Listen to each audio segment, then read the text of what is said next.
Well, hi there, and welcome back to another episode of Let's Talk Real Estate Investing. I'm your host, Sharon Vornholt, and I'm so glad you're joining me today. My guest is Josh Culler. Josh is the owner of Culler Media and REI Video, and he's been in the real estate investing industry since 2013. Josh focuses his services on active real estate investors and real estate influencers, providing content marketing, primarily video content and podcasting. He has two podcasts. One's on content marketing and another one on real estate marketing, the Content Marketing Playbook and the REI Marketing Weekly. Welcome to the show, Josh. Sharon, thank you so much for having me on. I had you on my show that you just mentioned, and that was such a joy to have you on there. You dropped so much value. So I appreciate you having me on your show. Well, I'm excited. You're a brave guy having two podcasts. I have been told that many a times, but I am a content marketer, so I've got to show people the way, So. Exactly. So tell me a little bit, did you just wake up one day and decide you wanted to be a content marketer? Tell me a little bit about your background and how you got started. Yeah, so it didn't happen that way. I would like to say it did, but it didn't. So long story short, yeah, I have always been a creative in some way, shape, or form. Even when I was younger, in my younger years, as a kid, like I would get Lego sets for Christmas and I would throw the instructions away and build whatever I wanted to. That developed into, doing sketching and stuff like that. Then in high school, that developed into doing Photoshop and a little bit of video stuff. And then right around 2013, at the beginning of the year, I was about 2 years out of high school. A buddy of mine who I played basketball with in high school, his dad owns about 350 rentals in the area that I live in. And so I actually asked him, hey, is your dad, hiring for anybody, any position that you have in the company? Because I was actually working a forklift job in Chicago and I was tired of it. I didn't want to do it anymore. So they brought me on and kind of taught me the grounds of real estate. So I basically was doing just about everything you can imagine. I was doing sales, acquisitions. That was actually back when dispositions marketing was almost everything that you were doing. You're barely doing any acquisitions marketing because we were coming off the back of, the recession with all the, you could snap your fingers and get a deal from HUD. So I was, I go that far back. And so I was doing just about everything from closings to marketing and putting out bandit signs, doing pre-looks at houses and all that good stuff. And so I got my grounds for real estate in that.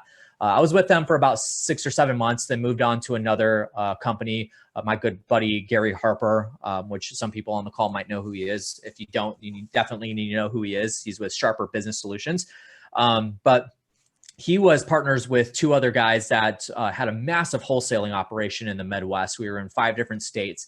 And he brought me on, and he and I actually realized that, and I was 20 at the time, we both realized that we really don't like real estate a lot, but we love what it can provide. And so we had to figure out, how can we do real estate, but not have to visit houses and not have to meet with sellers and stuff like that. And so we started doing virtual wholesaling, and we hadn't taken any courses or done anything with anybody else to learn how to do it. We kind of figured it out on our own. I would love to say that we were the first ones to do virtual wholesaling, but I guarantee you we weren't. We just kind of figured it out on our own. So the first year that I was with him, he and I were focused in Michigan, and we bought and sold 70 deals without seeing a single one of them. And we wholesaled those. And then that kind of developed into me being the marketing director for that entire company. And we were on average selling between 250 to 300 deals a year, wholesale deals a year with that company. And so then that developed into me kind of doing the marketing for them. And that's really where I kind of got into doing content marketing, because a lot of the marketing I was doing at the time, I didn't know it was content marketing, but it really was. We were putting out a lot of videos. We were doing a lot of SEO. We were doing a lot of stuff with our social media, platforms. We were doing a lot on Google My Business and websites and all that stuff, YouTube. So that's kind of where I got the grounds for that. So I learned real estate, I learned marketing, and I learned content marketing all in one within that few years. And then right around 2018 is when I really started going hard at the content marketing and started, pushing towards that target demographic. And then I went off on my own in early 2019 to start my own business, Culler Media. And that's kind of been what we're focused on ever since. It's just the content marketing for active investors and also the real estate influencers. So Well, I think that's interesting because people seem to think they, first of all, they say they don't have any interest in creating content, or maybe they know they need to create content, but they say, I don't have a video background, I don't have this background, but you're a perfect example of someone who just did it. You Yeah. learned it. A lot of us learned a lot of what we know by just jumping in there Yeah. and doing it. Hmm. So I know, and you know, that if you're not creating content, you're not creating a brand. And you're, Hmm. the way I look at it is your branding and your marketing all go together. You know, marketing Yeah. is how you get deals, but your branding is why they choose you. So Hmm. let's talk about that a little bit. So if, when I talk to investors, and I'll say there's so many ways you can create content. You don't necessarily have to be in front of the camera. You can shoot your walkthroughs of your houses. So let's dive into that a little bit. What do you say to those people that I think they're just missing the boat? That's just what I think. They need to be Yeah. creating content. Yeah. So this is a topic I talk about a whole lot, and there's a few like foundational things that need to be addressed with that. Number one is like a lot of people, the reason they don't do it is because they think they're afraid to be on camera. They think they're going to screw up. They're not going to say something right and all that stuff. The second hurdle that I see a lot of is that people they just don't know what to do content on. They don't know what to talk about in videos. They don't Mhm. know what to, put out as an article and stuff like that. So those are really the two foundational things. I mean, me and my company, we've worked with probably close to 100 active real estate investors on their content marketing. And these are by far the two hurdles that probably most everybody that we worked with have had. Mhm. So when it comes down to it, like the strategy and then the mindset is those are the two things, right? Yeah. So I'm going to give you a few simple, I guess not really tricks, but tips that you can do in order to make this work for yourself. So the first thing is like, let's address the mindset, right? Like everybody talks about mindset. Everybody talks about like, you gotta like get past your fears and stuff like that. Like, so I'm not going to go into that. Bottom line is, at some point in your life, in your business, you probably did something that made you uncomfortable, but it Mhm.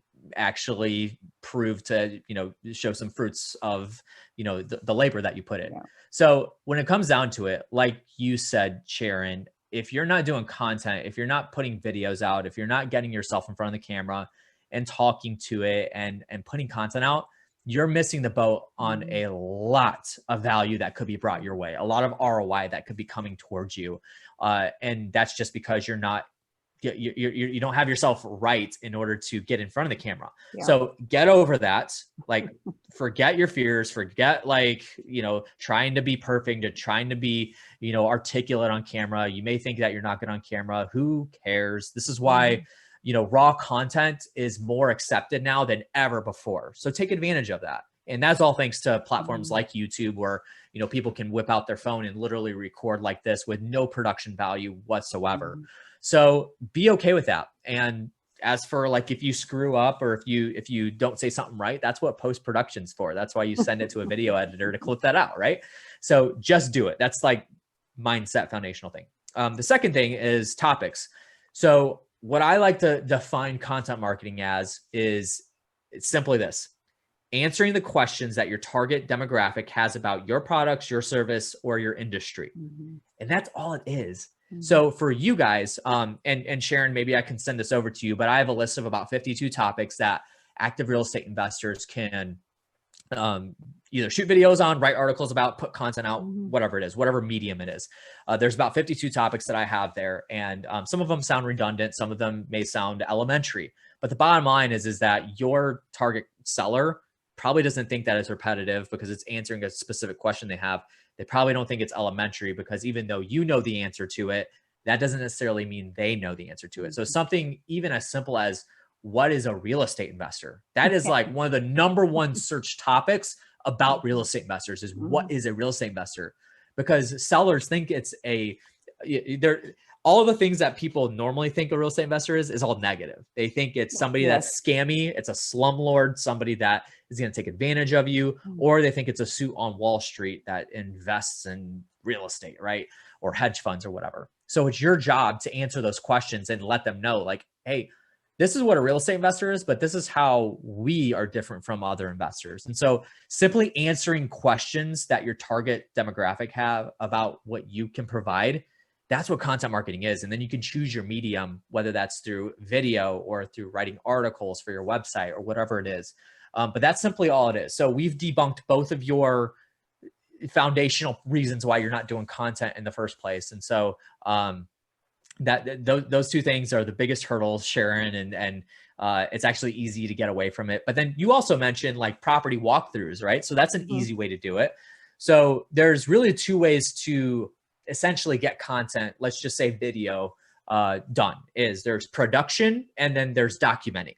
Documenting is like what she gave the example of, is walking through a property. So say, for instance, you're at a house that you just got under contract and there's mold in the ceiling. So you whip out your phone, you shoot a video and say, hey guys, Josh Culler here with Josh Buys Houses. And I'm at a house that I just got under contract and there's mold up in the corner of this ceiling here. And here's what I'm going to do with that. And you just talk about it that way. And that can bring a lot of value to, other wholesalers that may want to bring you deals. Sellers could see that as well, because they can see that, hey, you're actually going to take my property and do something with it, do something good with it. And literally showing people what you do. That's a really good method of that. And then production. So that's documenting. Production is also just something where you plan to actually shoot a video. Like this podcast, we actually planned this podcast.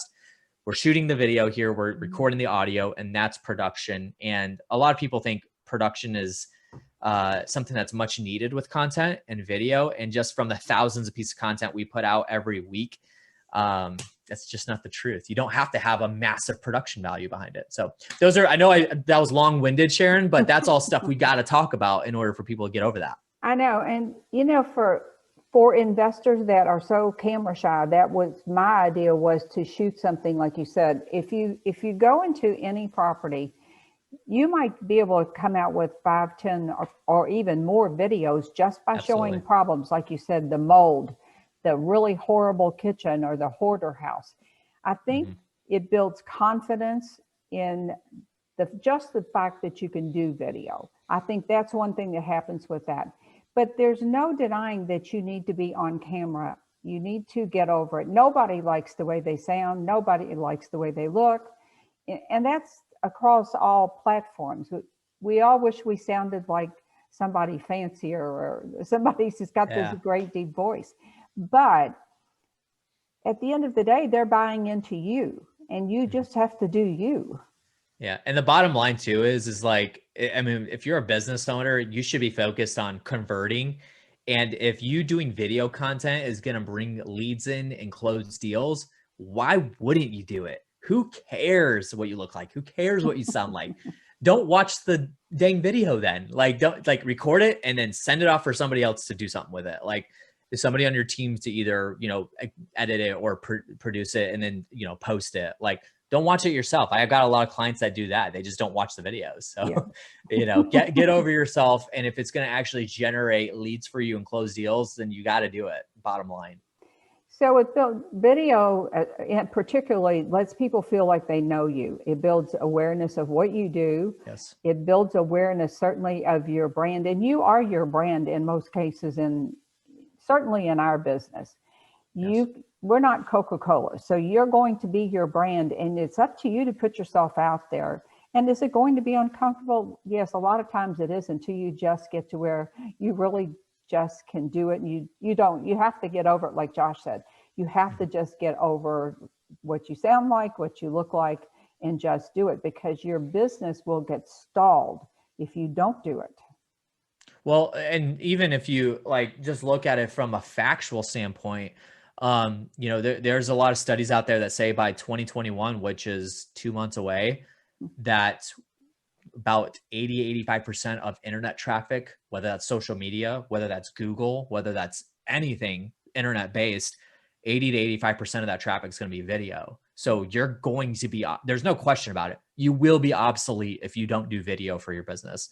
And so at some point you just got to get over it. And a lot of people, Sharon, will tell me like, well, I don't do video because I'm primarily referral based, right? Like I just get a lot of referrals and that's how I get my deals.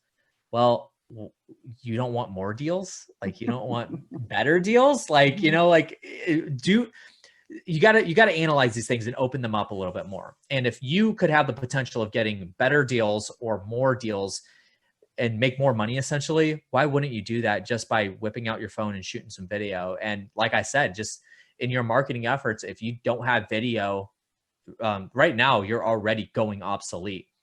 Other investors that are doing video are going to get those deals from you because they're doing videos themselves. So keep that in mind.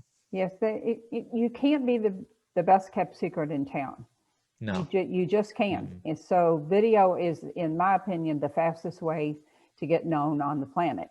I'm a blogger, I'm a podcaster, but at the end of the day, you have to create video in the mix. And if you don't want to blog, if you're not a writer, then don't write.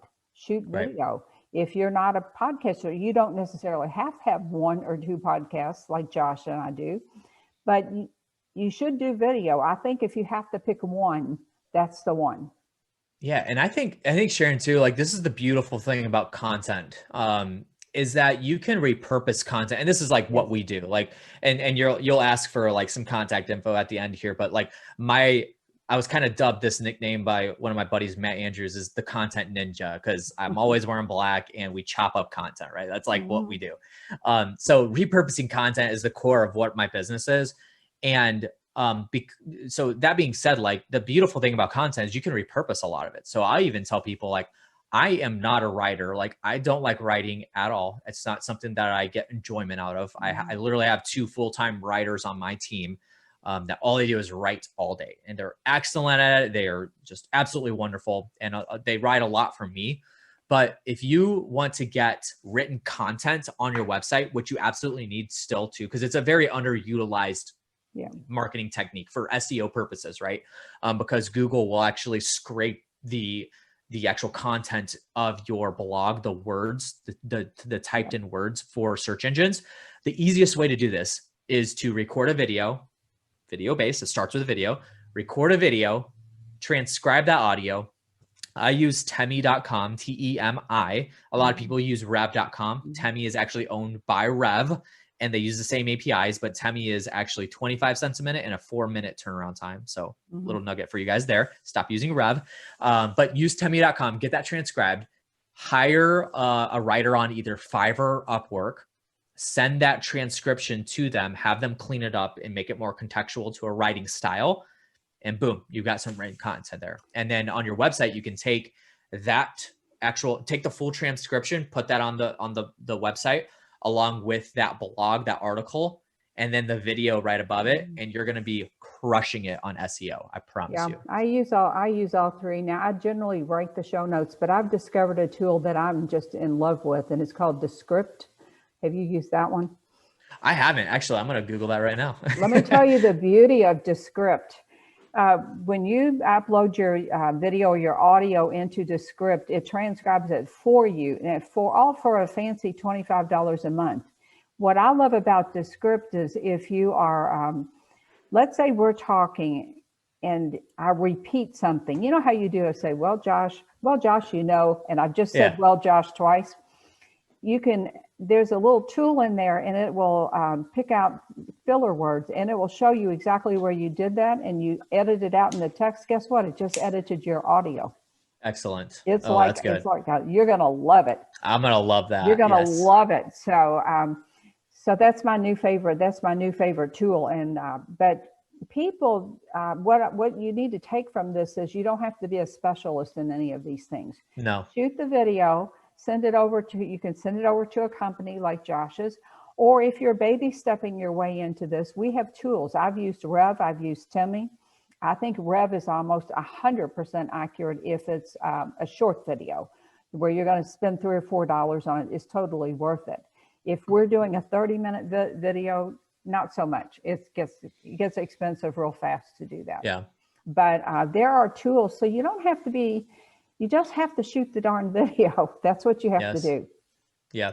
And a lot of great content is just video based because, like I said, I mean, you can repurpose that into so many different things. And that's literally like what we do. And I even did a full presentation at an event one time of how I could take a video podcast, a 47-minute video podcast, and chop that into 47 pieces of content. And I literally had to stop at 47 pieces of content because I could do unlimited pieces of content because, Wow. just like video is just, it's such a dynamic piece of content that you can do so much with. And like we said, factually, like, almost all internet traffic within the next year or so is going to be all video based. So you just absolutely, you need to be paying attention and, keeping up with, I know a lot of people that just don't like being on video. Like, just again, like, make sure you're keeping up with these marketing techniques, or else at some point you will become obsolete and your business will go under because you're not going to get leads. You're not going to get deals. So just keep that in perspective. So how do you feel about people putting an about me video on their website? I think that's actually, if I'm going to step away for just a second and grab a book. So I know maybe some people that aren't, watching the video may not be able to see this, but I'll say the title of it. So there's this book called The Visual Sale. It's by Marcus Sheridan, that everybody needs to read. So it talks about how to use video to explode sales, drive marketing, and grow your business in a virtual world. So a lot of times people, they'll talk about doing video just for video's sake, but they have no agenda behind it. And a lot of people will say, like, you just got to deliver value, deliver value, deliver value. But at the end of the day, if you're putting video out for your business, there needs to be some kind of a hook that brings people in from a marketing perspective, because the term content marketing has the word marketing in it for a reason. So the reason I bring this up is because this will teach you guys how to use video from a sales perspective, how to integrate it into your marketing to make sure that you are using your videos to bring leads in. And the reason why I bring this up is because you asked about the About Me video, and they actually mentioned that in this book. With About Me videos, I think they're great, but they're just way overvalued. I think people way overvalue them. The purpose for an About Us video normally is to introduce your target demographic to your team or to yourself, to your business, show people what you do. And that's fine. Don't pour a whole lot into that though. That is meant to be parked on your About Us tab and nothing else. Like, people, I don't know about you, Sharon, but the last time I purchased something from a website, I didn't go watch the About Us video. Like, I did not, I didn't pay attention because I don't care. Yeah. I want to know I want to know if you can solve my problem. That's the bottom line. So an About Us video, I think, yes, is essential because it's going to be housed on your website and it just needs to be there for being their sake. Don't expect a lot of traffic to be driven that way though. I think what people need to be focused on more is the customer journey and how you can answer those questions through video within the customer journey. So when I say that, I mean, and I'm going a lot off of what this book mentions, and I've always believed it this way, but if a seller comes in, one of the first questions they're going to ask you is, what's the process of working with you? So instead of pouring a lot into an About Us video, pour a lot into a video that shows people the process of working with you. So what does closing look like? Do I have to make repairs to my house? How fast can you close? Is there going to be a title company involved? Who's the mediator of this? How do you evaluate my house? How do you determine the value of my house and what you're going to make an offer on? These are all things that people are going to ask questions on. So I would focus more on building a video that focuses on that as opposed to an About Us video. Because again, people really don't care who you are per se. Like, at some point when they get deeper into that journey with you, they will care and they will want to know, like, do you have integrity? Are you the person that I want to work with? But they just want to know, I've got a problem. Can you solve it? And how fast can you solve it? That's more about how we can help you video. Yeah, absolutely. And how to work with us. Okay. So here's the thing too. Let me give one more thing. I don't mean to interrupt you, but I want to give one more thing on top of that, on the back of that is, there's a quote by Donald Miller. I mentioned the customer journey. And if you guys aren't familiar with Donald Miller, he wrote the book, Story Brand. So I think every real estate investor needs to read that because it's a great concept to implement into your business, because every seller is taking a massive journey with you because it's a really big transaction for them, right? If they're selling a house to you, there's not really much other transactions that are going to be bigger than a house. So I think every person needs to read that. But one of my favorite quotes from Donald Miller says, people don't buy the best products and services. They buy the products and services they understand the fastest. So in an information age that we've already established, that people can literally whip out their phone and learn anything about you that they want on a moment's notice. This is why it's so important to put content out contextualizing the process of working with you. Because if they can understand how to work with you extremely fast and really contextualize and figure out like, okay, this is how it works, then they're going to pull the trigger with you no matter what over another investor they're confused on how to work with them, So I just wanted to capitalize it with that. So so this is my person. That's always been my point with getting people.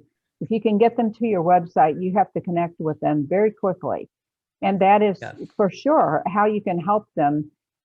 And I tell people though, be yourself. Don't try to don't be Josh in the black shirts. Don't put on a suit and try to be the slick real estate investing company. So give me the name of the book one more time. That was what I was going to ask you. The visual. The visual sale. So it literally came out last week. So I had pre-ordered it and it came out last week. But I've heard of this book. It's great. I already finished it. But it's co-authored by this guy named Marcus Sheridan, who has another book called They Ask You Answer. And from a content marketing perspective, this is the best book that you could possibly read because it gives you all the foundational information of like what content marketing actually is and how you need to approach it. And that's where I get my definition of content marketing is it's answering the questions that your target demographic has about your product, services, or industry. I get it from that book. I kind of wrapped it into my own unique way, but that is another book that a lot of people need to read in order to understand the full value of what content can do. And obviously video is thrown into that silo. So. It's so interesting to talk about this because I'm really dating myself here, but in 2010, when I started my blog, the intent of the blog was just to document what I was doing and to help people not make the same mistakes I was making, or to make it, if I found a tip or a trick, to put that in there. But honestly, there was no such thing as content marketing, having a content marketing plan. And I look back on that and I go, how is that even remotely possible? But it wasn't. It wasn't a thing then. It really wasn't. So if someone wants to get started on a budget, now I'm sure you have tons of fancy cameras, but I'm pretty sure you also are comfortable whipping out your iPhone or your smartphone. So let's talk about that real quick. So this is where I I actually go the other way, and it surprises people because like we are content marketers. Like my business, we're content marketing service. And so it really surprises people when I mention this. So for instance, we're on this podcast, right? I've got my Yeti mic here plugged in. I've got my headphones that are just Bluetooth into my MacBook. And then I literally have this, little light. Let me see if I can unhook this. So literally just this little light that's shining on me to get some light. I have that exact same light. Yeah. And it clips onto your desk. That was like $15 on Amazon. And then I've got a nice webcam that's set up here, but that's it. Like a lot of people focus on like, I need to put a green screen behind me with a beautiful background and all that kind of stuff. Like at the end of the day, what I tell people all the time is if you're going to do content marketing, make it as easy as possible for yourself, because the more complicated you make it for yourself, even from an equipment standpoint, the more complicated you make it for yourself, the less likely you are to actually keep up with doing it. Because you are not, no matter how bad you want to be, you are not a videographer. And even so, like me, I am a videographer as well. I don't do video anymore for people, for clients as a service, but I love video. I do it recreationally, but even I keep it simple. Even I keep things very minimal. And like when I was traveling to do video with people, I would take one backpack and I would pack everything in there. And that included my clothes, that included my toiletries, everything. So keep it simple. And this is why, like one of the things I said earlier in the show was, raw content is more accepted now than ever before, thanks to platforms like YouTube, where, you could literally film something off your phone and upload it directly to the platform for content like that. And then thanks to, Facebook and Instagram and TikTok and Snapchat, like these platforms have just made it acceptable for you to be able to film raw content and upload it that way.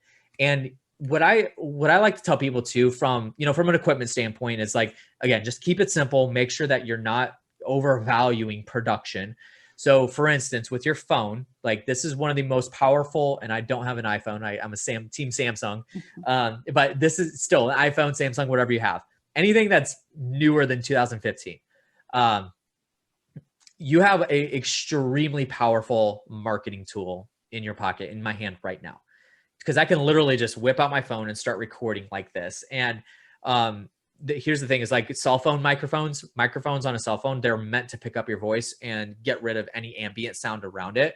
So you're already ahead there. So you don't even really need a microphone plugged in. I use one sometimes that I got on Amazon for like $30. You just plug it in, clip it on, and you're done. Like it's going to get good audio. But if you don't want to even do that, you don't have to.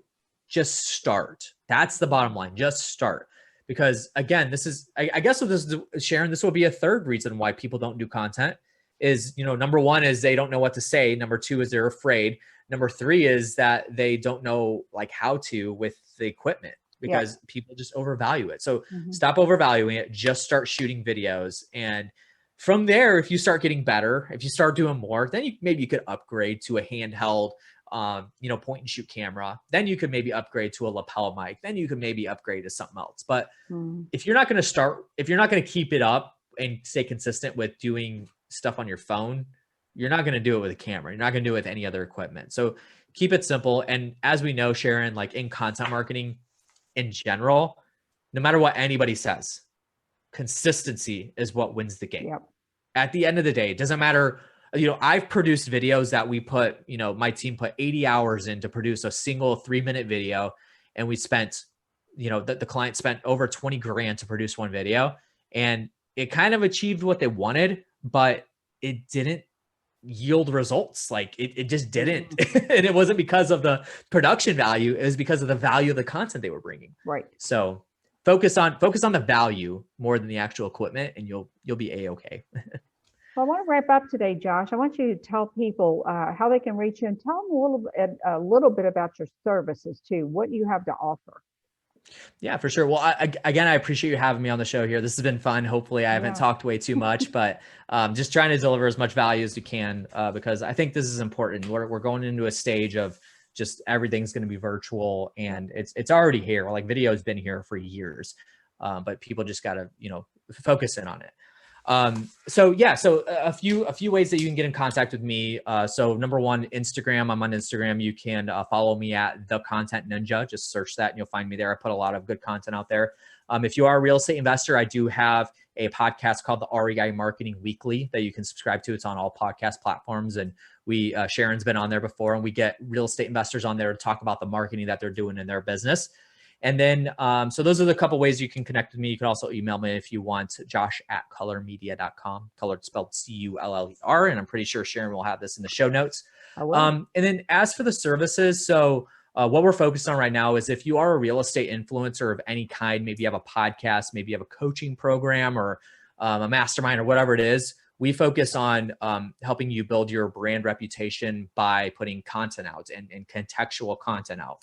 And so that's what we're focused on. We're working with some of the top names in the industry, guys like, Joe McCall, Don Costa, Mike Hambright, Ron LeGrand, and a bunch of other really big names that we're working with to help them get their content out. And so reach out to me if you guys have any questions about that. And in addition to that, for active real estate investors, if you're not an influencer, I do have a platform called rei.video. So this is a place where you can literally film your own content. If you want any kind of production behind it or editing, you film your own raw videos, you submit that raw video to the platform, and then you fill out a little order form that will tell us how you want the video to turn out. And we return it in 48 hours for you, done, edited, and produced. So that's one way you could do that. And that's it. So you can also cut up a video through that service too. Yes. So if you submit that and you want us to, chop up a video for you, you just put that in the order form and we'll get it done for you.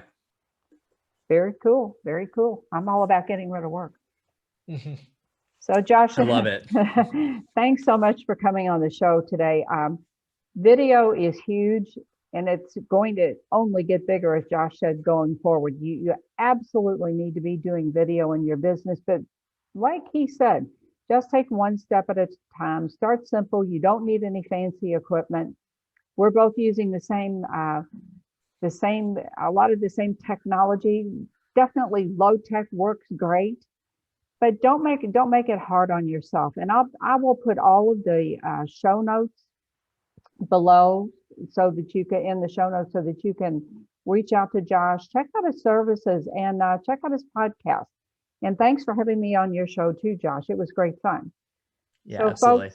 folks, let me know if you have any questions. I'll also put a link to the book, which is totally new to me. I'm going to definitely go order that today. And I want to give a big shout out to the listeners today. I appreciate you. If you would please leave us a rating and a review on iTunes, and both Josh and I would appreciate that.